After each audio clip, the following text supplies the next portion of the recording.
Mars in the ninth house.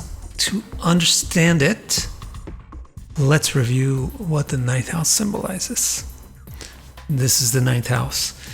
It's the area of sky that is above our heads, yet to the western edge of what's above your head.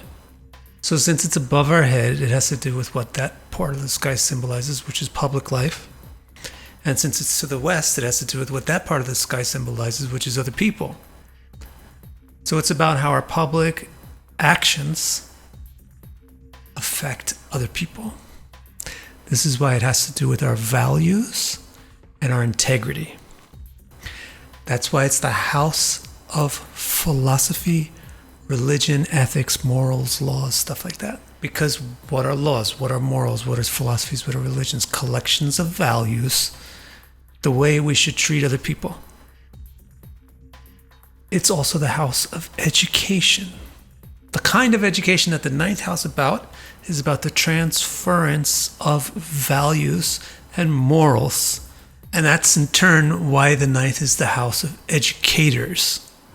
Teachers, elders, role models, guides, gurus, priests, older people in your family, more experienced people in your family, more experienced people in your world.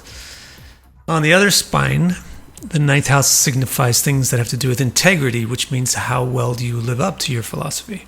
So it's known as the house of good deeds. And it's also known as the house of good luck, because luck is the result of action. Outcome is the result of action. And so the house which represents good deeds must also represent good results. In other words, good luck, good fortune, prosperity. Now that we've reviewed the ninth house, to understand Mars in the ninth house, let's next review what Mars represents. Basically, everything about Mars roots to the fact that it symbolizes masculinity.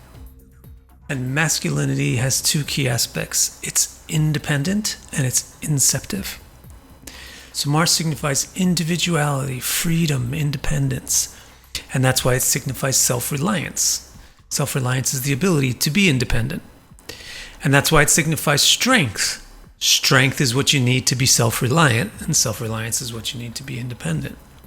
Furthermore, under the umbrella of signifying strength, Mars signifies everything that gives or extends our strength.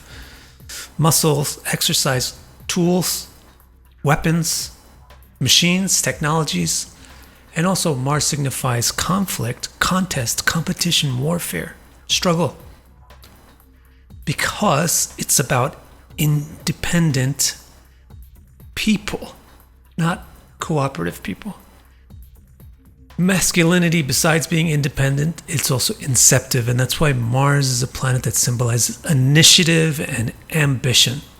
It's not a patient planet, it gets things started right away. Mars symbolizes passion, which is the drive to get things started. And so every kind of term that could fit under the umbrella of passion applies here. Lust, zeal, enthusiasm, hunger, drive. Mars symbolizes bravery, courage, and confidence because that's what you need to be able to act upon your passions. And finally, Mars symbolizes command, dominance, and decision-making capability. Because that's what happens if you're courageous and confident. When you're courageous and confident, then you're not afraid to make a decision, choose between A and B, take a risk, and follow it. Now we've reviewed what the ninth house symbolizes. We've reviewed what Mars symbolizes. You're ready to figure out what Mars in the ninth house represents. And now that you did that little review work, it's actually not going to be that hard. All you need to do is look at the two symbolic trees side by side and see where they're on the same page or very off the same page. So for example, the ninth is the house of philosophy. So we can say that the ninth house symbolizes rules. But on the other hand, Mars is a planet of freedom. So here's an example where they're off the same page. And that is one of the key things about Mars in the ninth house that you have to envision in order to interpret Mars in this house. I'll call this a seed of an interpretation. you need to let that seed grow in your mind, considering the soil around that seed. And that soil is provided by the conditions that Mars is in that ninth house, as well as the conditions prevailing in the rest of the chart. We will explore this in more detail in this very video. But now let's move on to look at the other two seeds. The ninth is the house of educators and teachers and elders and everything. So it represents father figures, role models, people that give you the definitions of what's right and wrong. Whereas Mars, once again, is all about individuality and freedom. So again, it's off the page with the ninth house. Mars is all about having freedom, but the ninth house is about the people who set rules, like fathers, priests, gurus, teachers. So that's another seed that we'll have to consider. And the third seed comes from the fact that the ninth house has to do with good deeds, and it's oriented towards your actions, towards society. Whereas Mars, once again, it's all about individuality. It's a solo planet. So we have three seeds where Mars is off the page with the house that it's occupying. Let's figure out how to grow these seeds into interpretations. But please bear in mind that the exact permutation of the interpretation will differ depending on the exact soil that these seeds are growing in, which is different from one chart to the next, from one individual to the next. So let's take a look at how these seeds would grow basically, unmodified by any soil. The first thing about freedom versus rules. Well, Mars would like to be the order giver, but the ninth house also wants to be the order giver, the rule maker. So Mars in the ninth house is being asked to follow. And that request is against Mars's basic instinct in nature, which is to lead. So that's why the classic texts like Deepak say that Mars in the ninth house is represented by Nripa-dvesha, which means Mars hates the king. So Mars in the ninth house will always try to break traditions, rules, and boundaries, especially those that put any practical limitation on its ambitions. Mars is also quite practical or utilitarian, so it will just live and let live if these rules don't affect me. But once this rule tries to come in and limit my ability to be a unique, free individual, then I will really not be comfortable submitting to it. That's Mars in the ninth house talking. On the other hand, the same texts that say Nripa-dvesh, the full statement is Nripa-suridapi-dvesha, which means Mars in the ninth house either loves or hates the king. So it means sometimes in some configurations, Mars feels exactly the opposite. It loves the order giver. So Mars, being an order giver itself, does value orders and is therefore capable of respecting orders and law. But to get Mars to behave in that way takes some influence on Mars, especially from Jupiter or the sun. So if you have Mars in the ninth house with that kind of influence from Jupiter or the sun, then the seed of rules and order giver is what grows instead of the clash between freedom and rules. So here you find a Mars that has an innate respect for tradition, morality, ethics, and law, and wants to help enforce those things. So it tries to put itself in a position of a police or an enforcer or a military person. But it will still be very individualistic and clear-cut about which king it follows. It respects its king and fights against the other ones. Now, let's look at the second seed of Mars in the ninth house, which is really just a permutation on the first one. Now, instead of freedom versus rules, it's freedom versus the rule giver. So this seed is just going to talk more about the relationship that the Mars in the ninth house individual has with the people in their life who are trying to set rules and limits.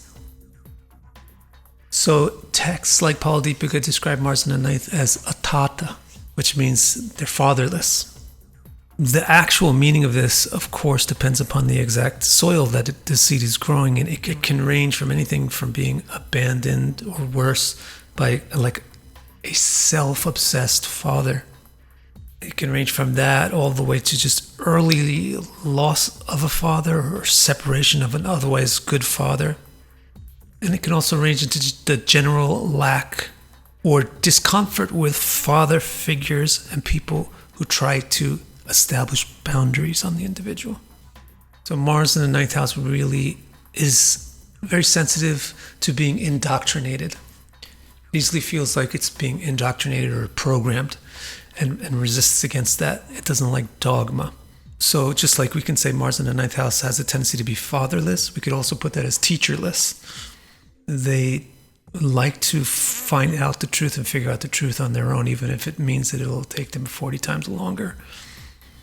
But again, just as the previous seed can also have a flip side, here, because Mars also gives orders, it can also have a lot of respect for people that give instructions and teachers. So with some good influence, especially from Jupiter, you can find Mars being very passionately dedicated to specific teachings and teachers. The third and final seed about Mars in the ninth house is the individuality of Mars versus the social nature of the ninth house. And classics like Paladipika describe this as Janagartaka. So it kind of means like leaving the herd.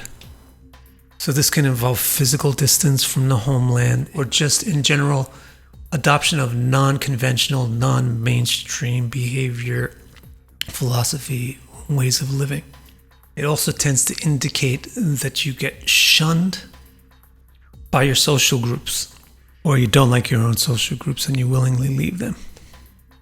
Now let's talk about how these seeds might be affected in different kinds of soil. It means when this Mars is under different influences and in different charts.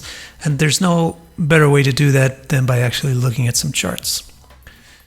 When you look at charts trying to learn about planets and houses, you make sure that you, number one, have a very verified birth time. The Rodin rating on the birth time should be AA. Make sure that you're calculating the chart the same way that the person you're learning from is. So the classical way and the way that I do it is tropical zodiac with whole sign houses. And one such example of a person well known with Mars in the ninth is Vincent Van Gogh. One very conspicuous thing about Vincent Van Gogh is that he felt abandoned by his parents.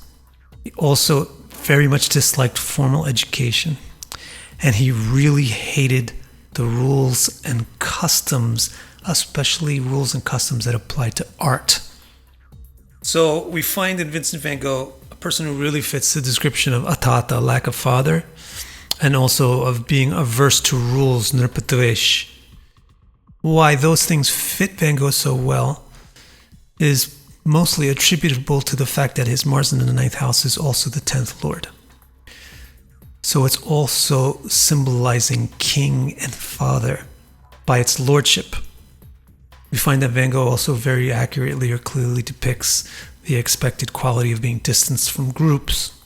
And in fact, he had a strong religious inclination, but was kicked out of the priesthood for being too good, really, and had a very hard time forming a marriage. I would attribute that to the 12th lord joining the 2nd lord in the 10th house. 2nd house being family and groups, supportive groups. 12th lord being separation and loss, joining in the 10th house, which is a dissolving house. And in Van Gogh's case, this distance from groups really applied significantly to marriage and spouse.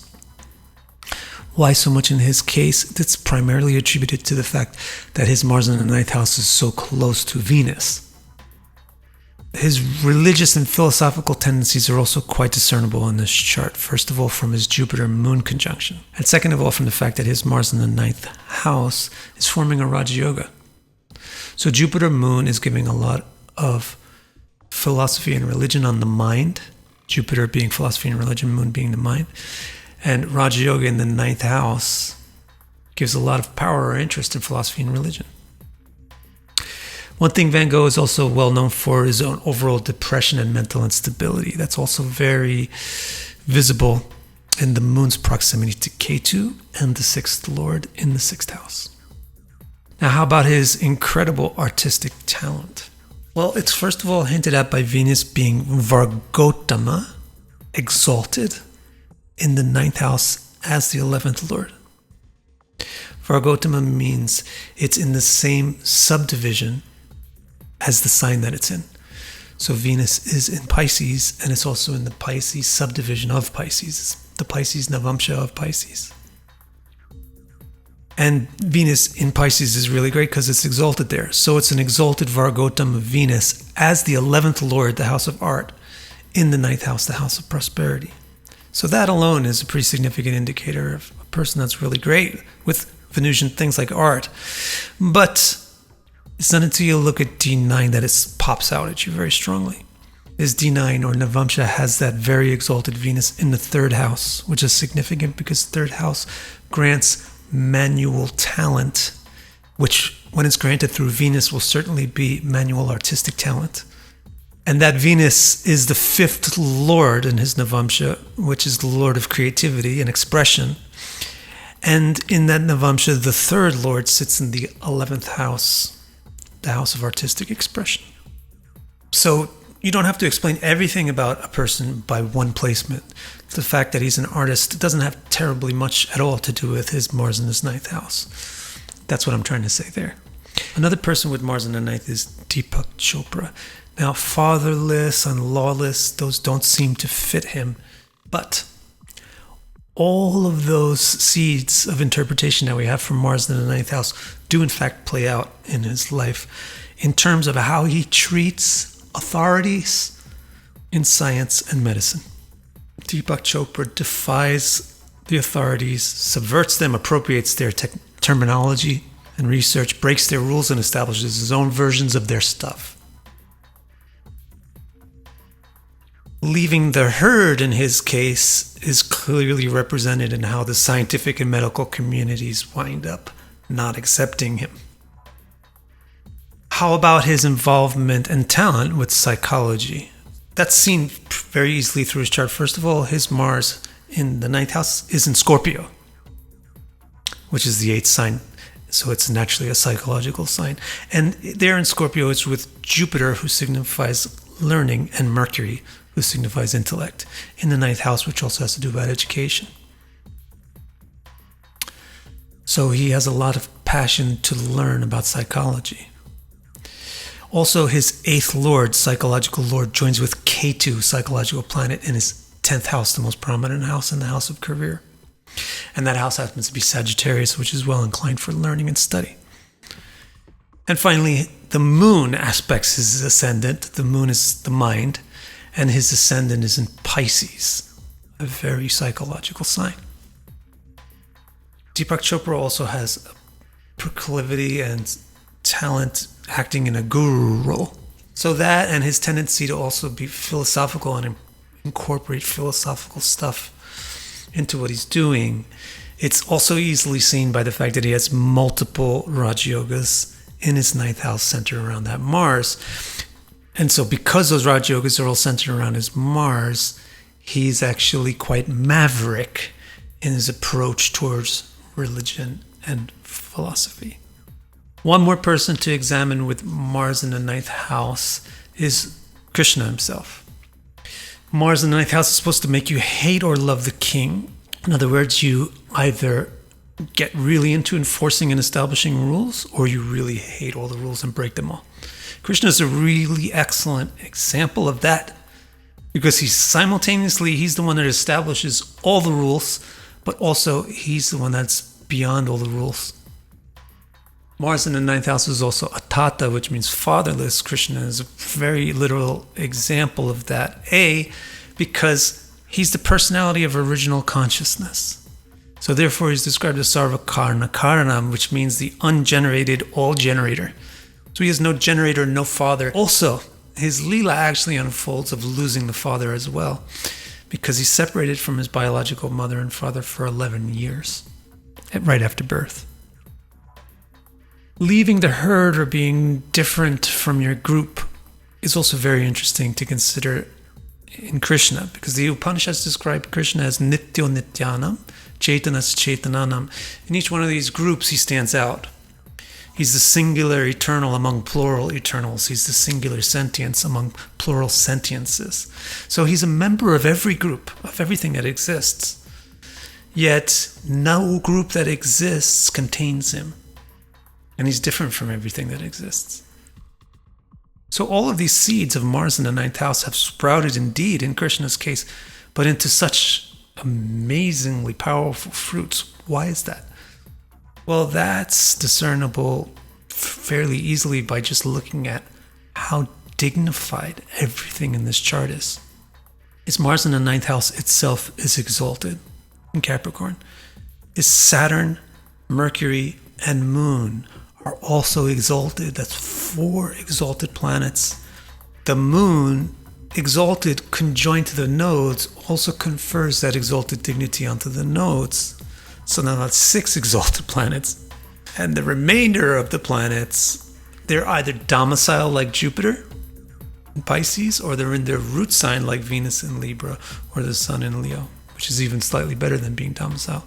So there's a fantastic chart here. So in this soil, all the seeds will grow to produce their most mega opulent fruits. You want to actually have my interpretations for all of your placements in your chart. You can go to my website and order that from the charts page. It's victorcara.com/R2. Thank you so much.